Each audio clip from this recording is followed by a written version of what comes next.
Seasonal affective disorder, also known as SAD, is a type of depression that typically sets in this time of year, and it affects 500,000 people in the U.S. So here to teach us more about that is Dr. Anat Geva, a clinical psychologist with the Health One Behavioral Health and Wellness Center. And first of all, what are some of the main symptoms and signs of seasonal affective disorder?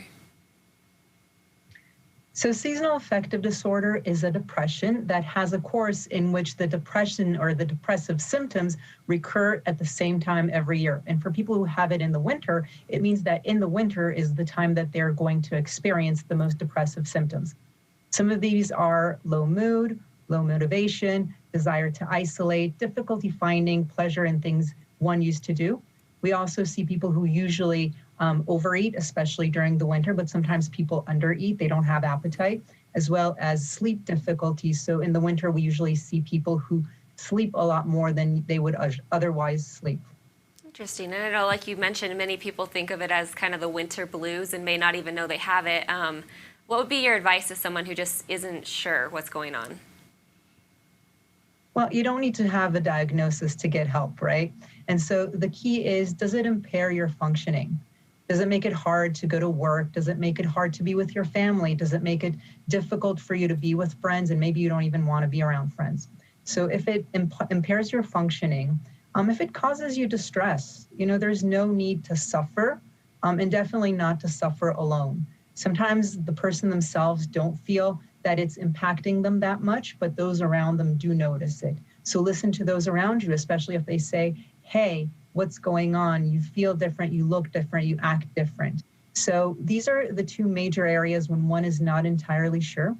However, if someone is starting to have these very extreme symptoms, so thoughts of self-harm, thoughts of suicide, that is definitely more than high time to go and get professional help. Yeah, it's very important. How is it diagnosed? Well, it's diagnosed usually either at a mental health provider or a physician's office. And there is a checklist. It really is a depression that meets all the other signs and symptoms, but it has that seasonal course.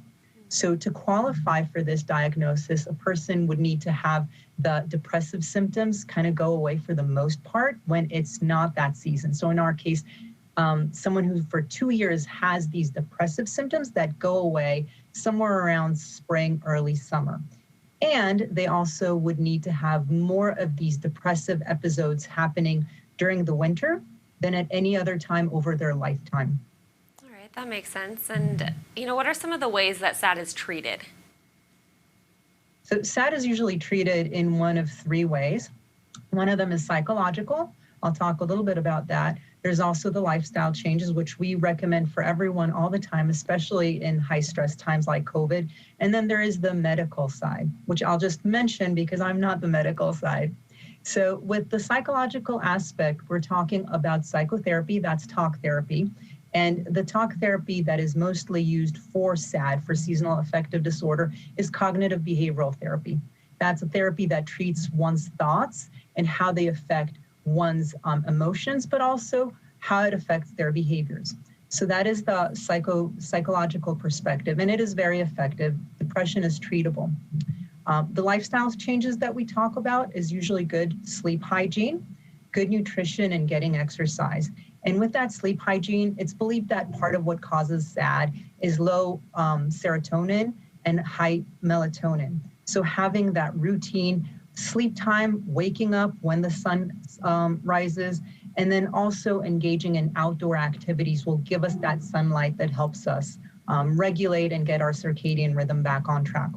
And the third one is that medical side. And the medical side usually involves a physician or a medical provider prescribing SSRIs. Those are usually antidepressants, possibly recommending vitamin D, as well as light box therapy. So that's a way of increasing that light that we're getting less of during the winter and doing that in the first couple of hours of the day. Now, even though it's possible to go and get yourself a light box off the net, I recommend to not do that unsupervised, but really involve your care team because they may be seeing things that you don't or know of things to caution someone such as skin sensitivity or eye sensitivity. So there are ways of treating it. It's just a matter of doing it safely. Right, some great information there. I'm curious too, are there some people who may be more likely to get SAD than others? Yes. So women are more likely than men, and young people more likely than older people. Also, the further you are from the equator, the more likely a person is to have seasonal affective disorder because of those shortened daytime hours. There's some exceptions, and those are for populations that eat a lot of fish, and we know that omega-3s and DHAs are always recommended as supplements, but again, don't take them unsupervised by a medical provider because sometimes there are interactions. Very interesting. Well, thank you so much, doctor, for educating us on this condition. We really appreciate it. Thank you for having me. Of course. And we put even more information on seasonal affective disorder on our website, cbsdenver.com.